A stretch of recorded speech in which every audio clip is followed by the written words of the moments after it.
संतोष अण्णा देशमुख यांचा निर्घुणपणे खून केला जातो आणि आरोपी असलेला कृष्णा आंधळे पोलिसांच्या हाताला लागत नाही.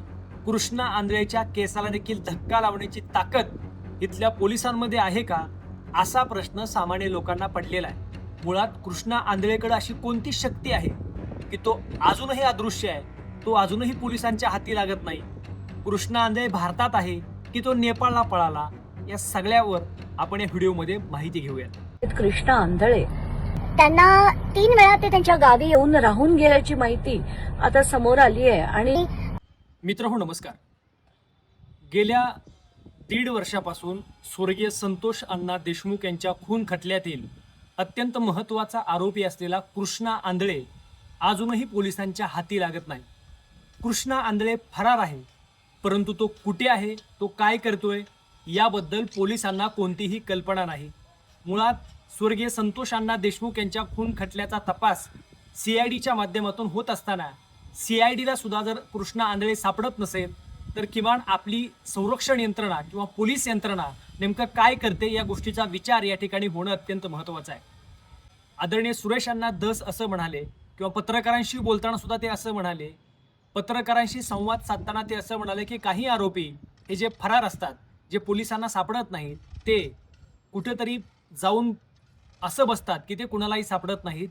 कृष्णा आंधळे हा सुद्धा असाच फरार झालेला आहे आणि त्यांनी अशी शंका व्यक्त केली की कृष्णा आंधळे हा कदाचित नेपाळसारख्या देशात सुद्धा जाऊन लपलेला असावा किंवा भारत देश सोडून लगतच्या असलेल्या नेपाळ सारख्या छोट्या देशामध्ये सुद्धा हे लोक जातात.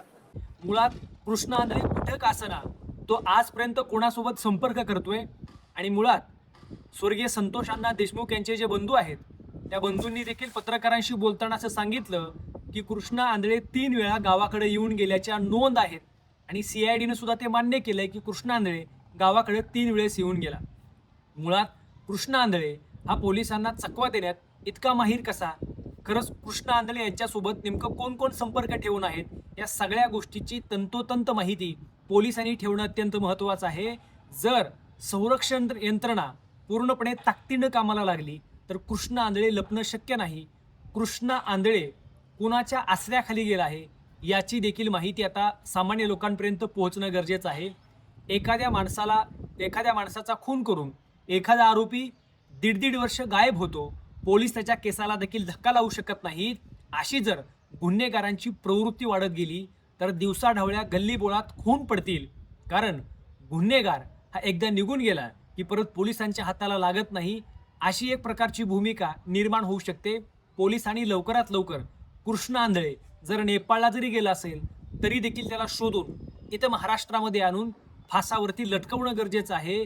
कारण ज्या निरपराध लोकांचे खून पडतात तिथल्या आरोपींना, त्या गुन्हेगारांना शिक्षाही होणं गरजेचे असते. या शिक्षेमुळं समाजामध्ये भीती निर्माण होत असते आणि गुन्हेगारी रोखता येऊ शकते. आज कृष्णा आंधळे इतके दिवस फरार आहे, तो पोलिसांना सापडत नाही, समाजामध्ये चुकीचा मेसेज जाऊ शकतो.